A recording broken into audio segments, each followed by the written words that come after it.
Hello student, I am Dalwar Singh from Department of Technical Education and Industrial Training Punjab।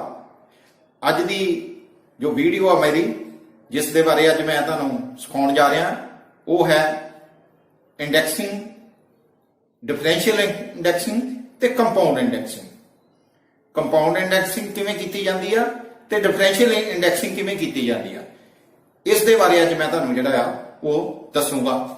ਸੋ ਜੇ ਮੇਰੀ video ਤੁਹਾਨੂੰ ਪਸੰਦ ਆਏ ਤੇ ਸ਼ੇਅਰ ਤੇ ਲਾਈਕ ਜ਼ਰੂਰ ਕਰ ਦੇਣਾ ਤਾਂ ਕਿ ਇਹਦਾ ਸਟੂਡੈਂਟ ਜਿਹੜਾ ਆ ਵੱਧ ਤੋਂ ਵੱਧ ਫਾਇਦਾ ਉਠਾ ਸਕਣ। ਕੰਪਾਊਂਡ ਇੰਡੈਕਸਿੰਗ ਜਿਹੜੀ ਹੈਗੀ ਆ ਉਹ ਉੱਥੇ ਕਰਦੇ ਆ ਜਿੱਥੇ ਸਿੰਪਲ ਇੰਡੈਕਸਿੰਗ ਜਿਹੜੀ ਆ ਉਹ ਨਹੀਂ ਕੀਤੀ ਜਾ ਸਕਦੀ।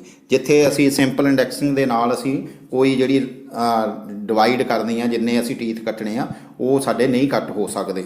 ਸੋ ਇਸ ਦੇ ਵਿੱਚ ਕੀ ਕਰਦੇ ਆ, ਜਿਵੇਂ ਇਹਦੇ ਤੋਂ ਹੀ ਸਮਝ ਸਕਦੇ ਤੁਸੀਂ, ਕੰਪਾਊਂਡ ਦਾ ਮਤਲਬ ਆ ਕਿ ਇਕੱਠਾ ਕਰਨਾ, ਦੋ ਚੀਜ਼ਾਂ ਨੂੰ ਇਕੱਠੀਆਂ ਮੂਵਮੈਂਟਾਂ ਦੇਣੀਆਂ ਦੋ ਦੀਆਂ। ਸੋ ਇਸ ਤਰੀਕੇ ਦੇ ਨਾਲ ਕੀ ਕਰਦੇ ਆ, ਅਸੀਂ ਇਹਨੂੰ ਮੂਵਮੈਂਟ ਨੂੰ ਅਸੀਂ ਦੋ ਹਿੱਸਿਆਂ ਦੇ ਵਿੱਚ ਵੰਡ ਦਿੰਦੇ ਆ। ਜਿਹੜੀ ਇਹ ਸਾਡੇ ਕੋਲ ਆਮ ਜਿਹੜੀ ਮੂਵਮੈਂਟ ਆਉਂਦੀ ਆ, ਅਸੀਂ ਆਮ ਜਿਹੜੀ ਇੰਡੈਕਸਿੰਗ ਕਰਦੇ ਆ ਸਿੰਪਲ ਇੰਡੈਕਸਿੰਗ, ਉਹਨੂੰ 40/n ਲੈ ਕੇ ਕਰਦੇ ਆ।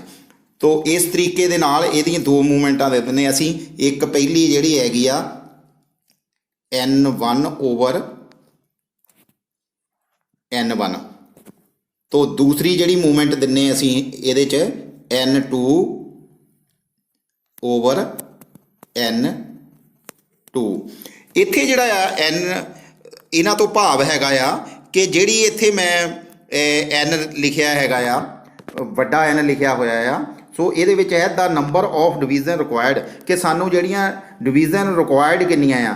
ਦੂਸਰਾ ਜਿਹੜਾ n1 ਅਸੀਂ ਲਿਖਿਆ ਆ ਵੱਡਾ, ਉਹਦਾ ਮਤਲਬ ਆ ਦਾ ਹੋਲ ਸਰਕਲ ਯੂਜ਼ਡ ਬਾਈ ਦੀ ਕਰੈਂਕ ਪੈਨ। ਕਰੈਂਕ ਪੈਨ ਨਾਲ ਜਿਹੜਾ ਆ ਉਹ ਕਿਹੜਾ ਸਰਕਲ ਜਿਹੜਾ ਆ ਯੂਜ਼ ਕੀਤਾ, ਪਹਿਲਾ ਸਰਕਲ ਜਿਹੜਾ ਕੀਤਾ। ਤੇ ਉਹਦੇ ਵਿੱਚ n1 ਜਿਹੜਾ ਸਮਾਲ ਵਾਲਾ, ਉਹਦਾ ਮਤਲਬ ਹੈਗਾ ਆ ਕਿ ਦਾ ਹੋਲ ਸਪੇਸ ਮੂਵਡ ਬਾਈ ਪੈਨ ਇਨ n1 ਹੋਲ ਸਰਕਲ। ਜਿਹੜਾ ਇੱਕ n1 ਹੋਲ ਸਰਕਲ ਆ ਉਹਦੇ ਵਿੱਚ ਕਿੰਨੇ ਮੂਵਮੈਂਟ ਅੱਗੇ ਨੂੰ, ਅਸੀਂ ਕਿੰਨੇ ਹੋਲਾਂ ਦੀ ਮੂਵਮੈਂਟ ਅੱਗੇ ਨੂੰ ਕਰੈਂਕ ਪੈਨ ਦੀ ਕੀਤੀ ਆ।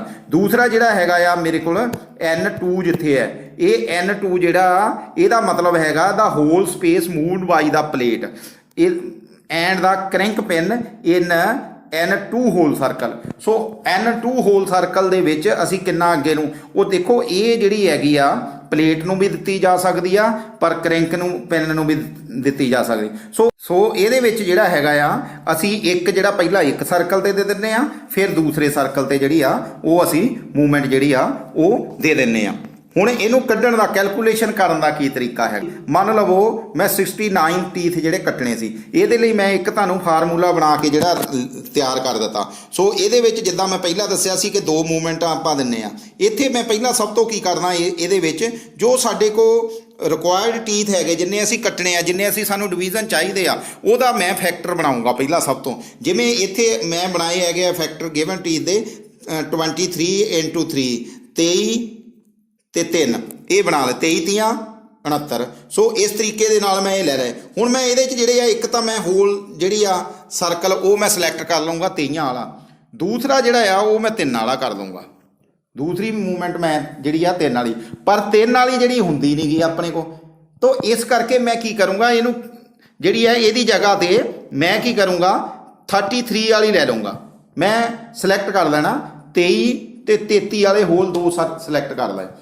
ਇਸ ਦੇ ਨਾਲ ਕੀ ਹੋਇਆ, ਹੁਣ ਮੈਂ 23 ਤੇ 33 ਵਾਲੇ। ਹੁਣ ਅੱਗੇ ਆ ਕਿ ਅਸੀਂ ਮੂਵਮੈਂਟ ਉੱਤੇ ਕਿੰਨੀ ਜਾਣੀ, 23 ਵਾਲੇ ਤੇ ਕਿੰਨੀ ਦੇਣੀ ਆ।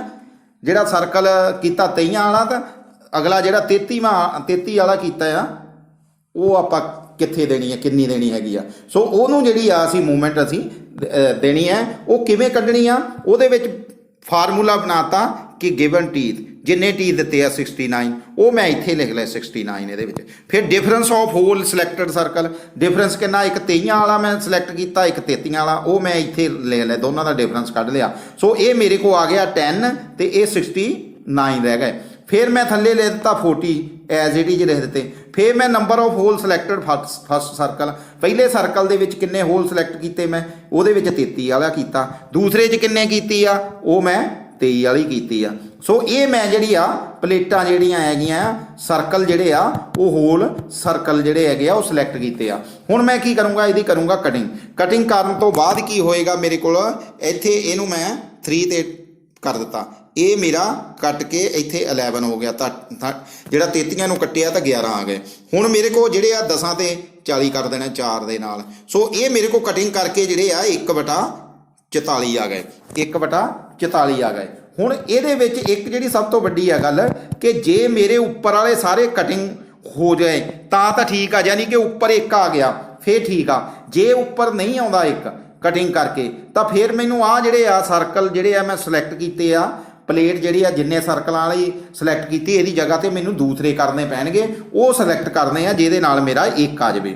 ਸੋ ਇਸ ਕਰਕੇ ਇਹ ਜਿਹੜਾ ਆ ਇੱਥੇ ਧਿਆਨ ਰੱਖਣ ਵਾਲੀ ਗੱਲ ਵਾ। ਹੁਣ ਆ ਜਿਹੜੀ 44 ਆਈ ਆ ਇਹ ਮੇਰੀ ਮੂਵਮੈਂਟ ਆ ਗਈ ਆ ਦੋਨੇ ਹੀ ਸਰਕਲਾਂ ਦੇ ਹੋਲਾਂ ਤੇ। ਸੋ ਇਹ ਮੇਰੇ ਕੋਲ ਕੀ ਆ ਗਿਆ, N ਛੋਟਾ ਤੇ N1 ਤੇ N2 ਵਾਲਾ ਛੋਟੇ ਆ ਗਏ। ਸੋ ਇੱਥੇ ਮੂਵਮੈਂਟ ਮੇਰੀ ਹੁਣ ਕਿੰਨੀ ਕਰ ਲਈ ਮੈਂ, ਇਹ ਜਿਹੜੇ 44 ਸੀਗੇ ਇਹਨੂੰ ਉੱਪਰ ਮੂਵਮੈਂਟ ਦੇਤੀ, 23 ਵਾਲੇ ਤੇ ਦੇਤੀ, ਇੱਧਰ 33 ਵਾਲੇ ਤੇ ਵੀ 44 ਆ ਗਏ। ਸੋ 44 ਮੇਰੀ ਮੂਵਮੈਂਟ ਜਿਹੜੀ ਆ ਉੱਪਰ ਆ ਗਏ, 23 ਹੋਲਾਂ ਵਾਲੀ ਤੇ ਤਾਂ 33 ਵਾਲੇ ਤੇ ਆ ਗਈ।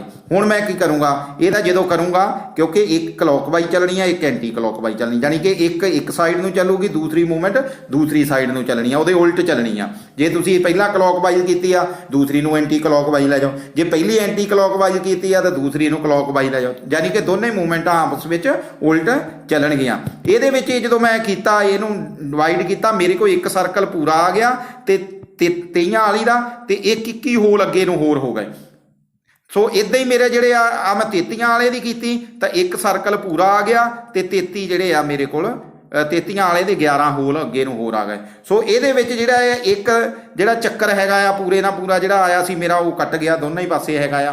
ਤੋ ਇੱਕ ਵਾਰੀ ਅਸੀਂ ਬੈਕ ਲੈ ਜਾਣਾ, ਇੱਕ ਵਾਰੀ ਫਾਰਵਰਡ ਚਲੇ ਜਾਣਾ, ਤਾਂ ਇਸ ਕਰਕੇ ਆਪਾਂ ਨੂੰ ਇਹ ਕੱਟ ਦੇਣਾ, ਇੱਥੇ ਹੀ ਅਸੀਂ ਕੱਟ ਦੇਣਾ। ਸੋ ਮੇਰੇ ਕੋਲ ਜਿਹੜੀ ਸਿੱਧੀ ਆ ਗਈ ਜਿਹੜੀ ਮੂਵਮੈਂਟ ਉਹ 23 ਵਾਲੇ ਤੇ ਮੈਂ ਦੇਣੀ ਆ ਜਿਹੜੀ 23 ਹੋਲਾਂ ਵਾਲਾ ਸਰਕਲ ਹੈਗਾ ਉਹਦੇ ਤੇ ਮੈਂ 21 ਹੋਲ ਜਿਹੜੇ ਆ ਉਹ ਮੂਵਮੈਂਟ ਦੇਣੀ ਆ ਇੰਡੈਕਸਿੰਗ ਕ੍ਰੈਂਕ ਨੂੰ। ਦੂਸਰੀ ਤੇ ਮੈਂ ਜਿਹੜੀ ਹੈਗੀ ਆ ਉਹ ਦੇਣੀ ਹੈਗੀ ਆ ਪਲੇਟ ਨੂੰ ਵੀ ਦੇ ਸਕਦਾ, ਜੇ ਤੁਸੀਂ ਕ੍ਰੈਂਕ ਨੂੰ ਸੈੱਟ ਕਰ ਸਕਦੇ ਆ, ਕ੍ਰੈਂਕ ਥੱਲੇ ਲਿਆ ਕੇ 33 ਵਾਲੇ ਹੋਲਾਂ ਤੇ ਤਾਂ ਵੀ ਦੇ ਸਕਦੇ ਆ। ਸੋ ਉਹ ਐਂਟੀ ਕਲੌਕ ਉਹਦੇ ਬਿਲਕੁਲ ਜਿੱਧਰੋਂ ਪਹਿਲਾਂ ਦਿੱਤੀ ਸੀ ਮੂਵਮੈਂਟ ਉਹਦੇ ਉਲਟ ਲਿਜਾ ਕੇ ਅਸੀਂ 11 ਜਿਹੜੇ ਆ ਉਹਦੇ 33 ਵਾਲੇ ਤੇ 11 ਅਸੀਂ ਪਿੱਛੇ ਨੂੰ ਜਿੱਧਰ ਨੂੰ ਪਹਿਲਾਂ ਅਸੀਂ ਲੈ ਕੇ ਗਏ ਸੀ ਕ੍ਰੈਂਕ ਦੀ ਮੂਵਮੈਂਟ ਦਿੱਤੀ ਸੀ ਉਹਦੇ ਬਿਲਕੁਲ ਉਲਟ ਜਿਹੜੇ 11 ਹੋਲ ਅਸੀਂ ਲੈ ਜਾਣੇ।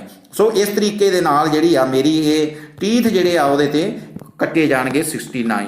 ਸੋ 69 ਟੀਥ ਦੇ ਲਈ ਇਹ ਮੇਰੀ ਜਿਹੜੀ ਆ ਉਹ ਇੰਡੈਕਸਿੰਗ ਹੋ ਜਾਏਗੀ। ਕਿਉਂਕਿ ਇਹਦੇ ਵਿੱਚ ਸਾਨੂੰ ਮੂਵਮੈਂਟਾਂ ਜਿਹੜੀਆਂ ਦੋ ਦੇਣੀਆਂ ਪੈਂਦੀਆਂ ਆ, ਦੋਨੇ ਹੀ ਮੈਨੂਅਲੀ ਅਸੀਂ ਕਰਦੇ ਹੈਗੇ ਆ। ਪਰ ਹੁਣ ਜਿਹੜਾ ਹੈਗਾ ਆ ਇਸ ਤੋਂ ਵੀ ਅੱਗੇ ਇੱਕ ਸੁਧਰਿਆ ਹੋਇਆ ਇਹਦਾ ਰੂਪ ਆ, ਉਹਦੇ ਦੁਆਰਾ ਵੀ ਅਸੀਂ ਮੂਵਮੈਂਟਾਂ ਜਿਹੜੀਆਂ ਆ ਉਹ ਦਿੰਨੇ ਆ, ਜਿਹਨੂੰ ਅਸੀਂ ਡਿਫਰੈਂਸ਼ੀਅਲ ਇੰਡੈਕਸਿੰਗ ਕਹਿੰਦੇ ਆ। ਡਿਫਰੈਂਸ਼ੀਅਲ ਇੰਡੈਕਸਿੰਗ ਹੈ ਕੀ ਆ? Differential indexing means the difference of two combined motion index। ਜਿਹੜਾ ਡਿਫਰੈਂਸ਼ੀਅਲ ਇੰਡੈਕਸਿੰਗ ਦਾ ਮਤਲਬ ਆ ਕਿ ਦੋ ਜਿਹੜੇ ਵੱਖ-ਵੱਖ ਮੋਸ਼ਨ ਹੈਗੇ ਦਿੱਤੇ ਉਹਨਾਂ ਦਾ ਡਿਫਰੈਂਸ ਹੋਆ। The required division is obtained by movement of the indexing plate either in same or opposition direction। ਜਿਹੜੀ ਅਸੀਂ ਮੂਵਮੈਂਟ ਵਾ ਸਾਨੂੰ ਜਿੰਨੀ ਚਾਹੀਦੀ ਆ ਉਹ ਸੇਮ ਦੇ ਵਿੱਚ ਡਾਇਰੈਕਸ਼ਨ ਦੇ ਵਿੱਚ ਜਾਂ ਆਪੋਜੀਟ ਡਾਇਰੈਕਸ਼ਨ ਦੇ ਵਿੱਚ ਦੇ ਕੇ ਅਸੀਂ ਪ੍ਰਾਪਤ ਕਰ ਸਕਦੇ ਹਾਂ, ਕਿਉਂਕਿ ਦੋ ਮੂਵਮੈਂਟਾਂ ਆਉਣੀਆਂ ਆ, ਇੱਕ ਪਹਿਲੀ ਮੂਵਮੈਂਟ ਆ ਗਈ, ਦੂਸਰੀ ਆ ਗਈ। ਇੱਕ ਇਹਦੇ ਵਿੱਚ ਕੀ ਹੁੰਦਾ ਆ, ਅਸੀਂ ਇੱਕ ਮੂਵਮੈਂਟ ਜਿਹੜੀ ਆ ਉਹ ਕ੍ਰੈਂਕ ਨੂੰ ਦਿੰਨੇ ਆ, ਦੂਸਰੀ ਮੂਵਮੈਂਟ ਜਿਹੜੀ ਆ ਉਹ ਅਸੀਂ ਇੰਡੈਕਸਿੰਗ ਪਲੇਟ ਨੂੰ ਦਿੰਨੇ ਆ, ਇੰਡੈਕਸਿੰਗ ਪਲੇਟ ਨੂੰ ਜਿਹੜੀ ਦਿੰਨੇ ਆ। ਤੇ ਇੰਡੈਕਸਿੰਗ ਪਲੇਟ ਨੂੰ ਜਿਹੜੀ ਮੂਵਮੈਂਟ ਆਉਂਦੀ ਆ ਉਹ ਸਾਡੇ ਗੇਅਰ ਟ੍ਰੇਨ ਦੇ ਨਾਲ ਆਉਂਦੀ ਆ, ਉਹ ਅਸੀਂ ਗੇਅਰ ਟ੍ਰੇਨ ਦੇ ਨਾਲ ਜਿਹੜੀ ਆ ਉਹ ਦਿੰਨੇ ਹੈਗੇ ਆ। The movement of the plate for a turn of the crank is control by the change gear arrangement between the indexing head spindle and its auxiliary worm shaft. ਕਹਿਣ ਤੋਂ ਭਾਵ ਕਿ ਜਿਹੜਾ ਇਹਨੂੰ ਅਸੀਂ ਦੂਸਰੀ ਮੂਵਮੈਂਟ ਦਿੰਨੇ ਆ ਜਾਂ ਕੰਟਰੋਲ ਅਸੀਂ ਕਰਦੇ ਆ ਉਸ ਮੂਵਮੈਂਟ ਨੂੰ, ਉਹ ਜਿਹੜਾ ਉਹਨੂੰ ਕੰਟਰੋਲ ਕੀਤਾ ਜਾਂਦਾ ਚੇਂਜ ਗੀਅਰ ਦੁਆਰਾ, ਉਹ ਕਿਹਦੇ ਵਿੱਚ ਲੱਗੀ ਆ? ਇੱਕ ਜਿਹੜਾ ਸਪਿੰਡਲ ਦਾ ਜੋ ਸਾਡਾ ਇੰਡੈਕਸਿੰਗ ਹੈਡ ਵਾ ਉਹਦਾ ਸਪਿੰਡਲ ਵਾ ਉਹਦੇ ਪਿੱਛੇ ਗਰਾਰੀ ਲਾਉਂਦੇ ਆ, ਦੂਸਰੀ ਅਸੀਂ ਜਿਹੜੀ ਐਕਸਿਲਰੀ ਸ਼ਾਫਟ ਜਿਹੜੀ ਹੈਗੀ ਆ ਇੰਡੈਕਸਿੰਗ ਹੈਡ ਦੀ ਉਹਦੇ ਤੇ ਲੈਣੇ, ਕਿਉਂਕਿ ਇਹ ਇੰਡੈਕਸ